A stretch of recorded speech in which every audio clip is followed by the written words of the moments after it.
We have a question. The question is, what's the chemical? It's FM200. That's a generic name for it. Tyco Fire Protection Products is the manufacturer of this tank and this equipment. FM200 is a generic product, and it's a well-known universal, chemical fire suppression product. I mean, that's a very high overview answer. But if it dumps in this room, you can't be in there. You can't breathe it. Right? Yeah. So the question is, what's the exposure like to human interface? There is a threshold for what they deem unsafe for human exposure. It's called NOEL. That's the acronym. It's N-O. I'll mess it up, but anyways, without getting into the acronym and what the percentages are of concentration in this room has not been calculated to a NOEL level that is unsafe for human exposure, but there's nowhere that they would recommend staying in this room after a dump. Everybody, OSHA, our company, Johnson Controls, the installing company, the manufacturing company, Tyco Fire Protection Products, and the protocol would always say leave the room if this is dumped. Now, how long before you can come back? So the question is, how long before you can come back? I don't know an exact time. That's maybe a good question to get an exact time.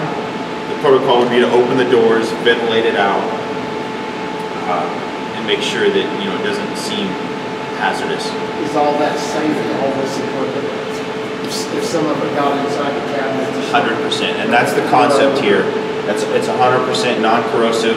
It's not harmful to the environment. There is a dispersion time. It's a few days in terms of impact to the ozone. There's some agents that last 30 or 40 years, like the old halon that we used to use. I don't know if you guys are familiar with that. They used to be 30 or 40 years, 50 years in the ozone impacted. This is not like this. This is 3 or 4 days and it's gone. So once it's exposed or dumped, and there's somebody in here that's passed out or whatever, firemen come in, the only ones that come in, they have that scuba gear and all that stuff. Is that what normally happens? Yeah, that would be safe. If I was here and somebody was passed out in this room and this was dumped, I would walk in this room. I've seen this exposed to humans.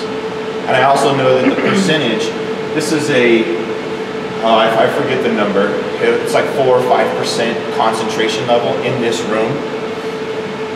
And it's under that NOEL level that I was referencing.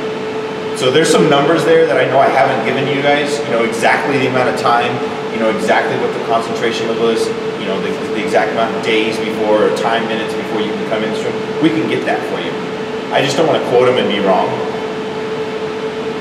So you're saying if I was passed out, somebody could come in? Oh, for sure. Drag me out. I would drag you out. This thing could be full dumping in here. And if you were passed out on the ground from smoke exposure, or you hit your head, or you tripped on your way out, I would absolutely walk in this room, drag you out. Not knowing what caused it. Maybe there really is a fire. Or maybe there's not. Maybe I just don't want you laying in here, passed out, still breathing, but exposed to this for 10 minutes, which is what code requires for concentration levels to be maintained, is a duration of 10 minutes. So we have calculated the system knowing that if this dumps, this room will maintain that 4 to 5% concentration level for a minimum of 10 minutes.